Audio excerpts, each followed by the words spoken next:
Hello and welcome to Stats C1000 here at Kenyatta College. My name is Lapuz. In this video we will be looking at a confidence interval problem from section 8.3 where you're building an interval around a proportion.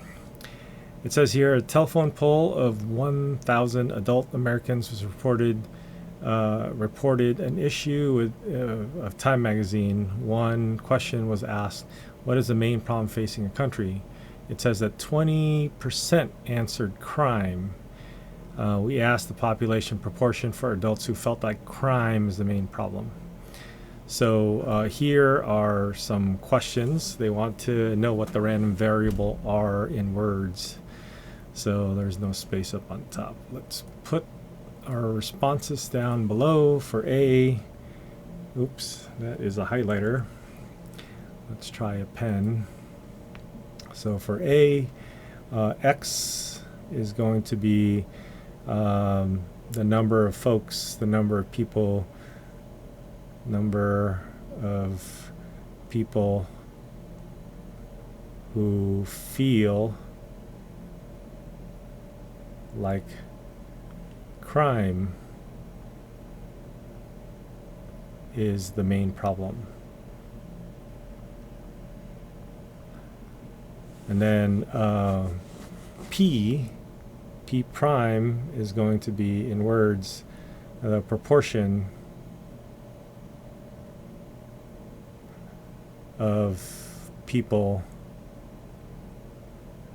who feel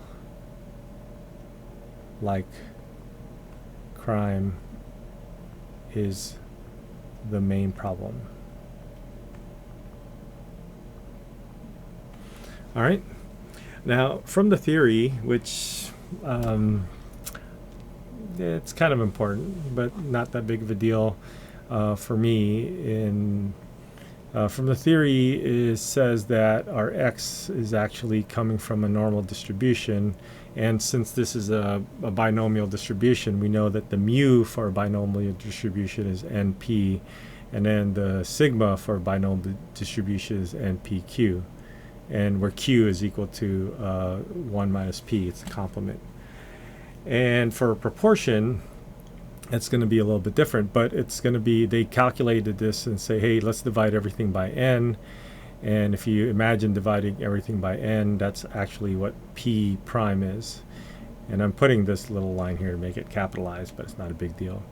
So this is still going to be a normal distribution, which is going to help answer our next question. And then if we do some algebra, np divided by n, because we're dividing by n, because this is x over n, we're dividing by n, and it's just going to be p, and then this is going to be square root of np divided by n, which is eventually going to be pq over n. All right. So not a big deal, but this gets us to our next question. Which distribution should we use? Well, this is coming from a normal distribution, so for part B, we're going to use the normal distribution. And for this, we can always bring it back to the standard normal distribution, so we'll say Z. We're going to use the Z distribution. And so for using the Z distribution, we will then be able to construct our 95% confidence interval. So it's going to ask us for the confidence interval, sketch the graph, and calculate the error bound. But just to be clear what's happening here, we are looking at Z, a distribution Z, so we're going to need Z sub alpha over 2. And according to this, we're going to make our interval to be around P because that's our new mean, and then we're going to find the error bound. By the way, the error bound is not for the mean anymore, it's for the proportion, so we're going to name it accordingly. So let's do this step, and let's just make a note for ourselves. This is the error bound for the proportion, EBP this time, and then we'll continue with the graph once we get our numbers. All right, so the idea here, again, we have a template calculator. You can click on that. and then it's going to bring you to this calculator. I don't know exactly which tab you will land in, but we want to get to the 8.3 confidence interval tab, and this is what we have. We want the number of successes, the sample size, and then this proportion, I believe, will be computed for you, or you can actually type in the proportion. So let's see what this has. This has the computation for you, but in some cases you might want to put in the proportion because they gave it to you already. So if we do that, we'll just input it. We want the confidence level, and then this is a z sub alpha over 2, so this is going to use the norm inverse command to get us our critical value, and then it'll calculate the EBP. Just to be clear, our EBP here is actually equal to, it's similar to the EBM for the mean, z sub alpha over 2. But instead of the mean divided by the square root of the standard deviation, this is just going to be the square root of PQ. Oops. I think I don't want the square root around the whole thing. I think it's fine. Now, we don't know what P and Q are, and because if we did, then we would be done with this problem. But we're estimating P and Q, so this is P prime and Q prime. And remember that P prime is going to be a proportion for the sample. Proportion. And then that's divided by n. Okay, so that's essentially your standard deviation, your new standard deviation for this distribution, which we found out to be over here. All right, so that's the formula, and let's take a look at the numbers. We know that we have a sample size of 1,000, so let's start there. And then we want this to be equal to 21%. Is that correct? If I recall, 20% answered the crime is most interesting. So what you could do is try to figure out what number the x should be so that this turns out to be 21, so, or 20%. So I think if I have 20 and I press enter, I get 0.2. That's only 2%. So maybe I'll add another 0 here, make it 200, and then now it's 20%. So you could do it that way, or you could do the calculation on the side that says that P is equal to x over n. So maybe if you just multiply the given percentage by your n, you're going to get your x, or whatever. Or you could just go here and change this and make it equal to whatever number you want, which is 0.2, the 20% that they're saying. All right, let's leave that alone. And we have our numbers. So we want a 95% confidence. Yep, we want a 95% confidence. So let's put 0.95 for this. And then we have our z sub alpha over 2, which is a familiar one, 1.96. And then we have our EBP at 0.02479. And then we have our actual confidence interval. So we can write this in a bunch of different ways. Let's see how many ways we can write it, and based on our information. So z sub alpha over 2, we got that to be 1.96, and we have our interval. So this is part C now, part C. Our interval CI is going to be 0.1752. So for the confidence intervals for proportion, it'd probably be good to go to 4 decimal places, because that's how we treat probabilities, and this is essentially a probability. 0.22479, so let's call that 48.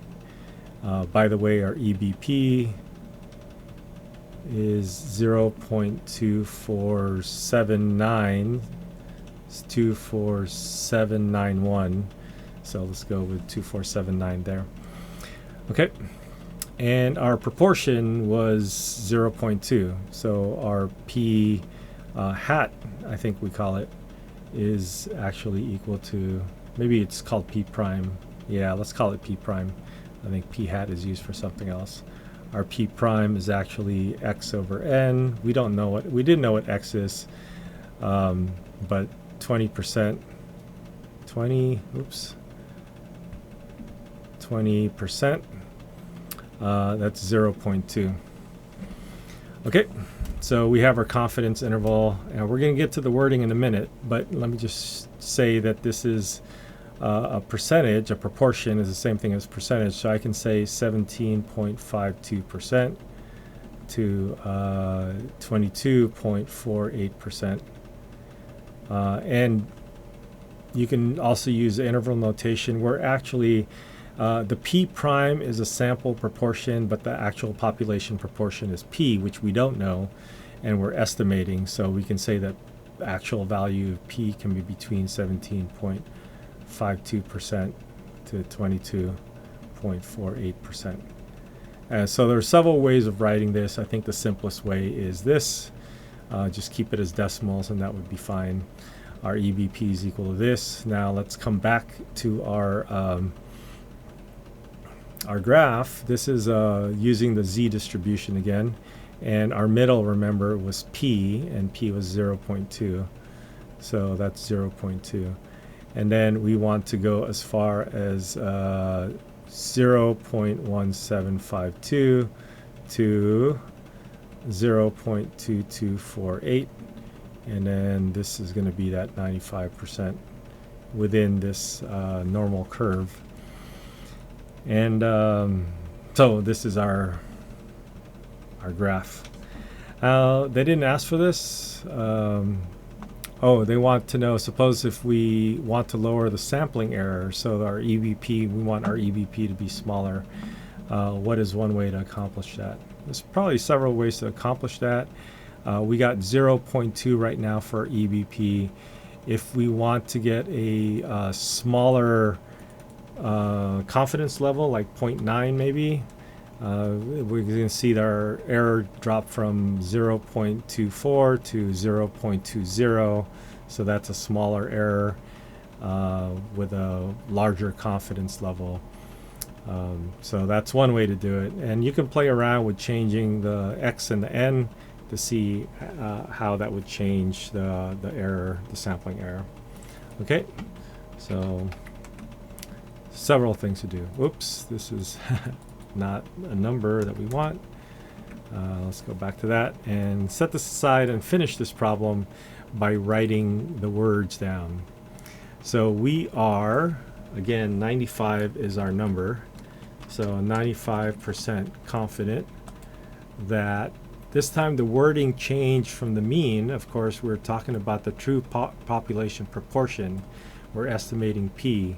So it's the proportion of what? It's the proportion of adult Americans. I think I said number of people who, all that stuff. So let's say the words exactly as in the problem. Adult Americans who feel that crime is the main problem. So that's what's going to go in here in place of the parenthetical statement. Adult American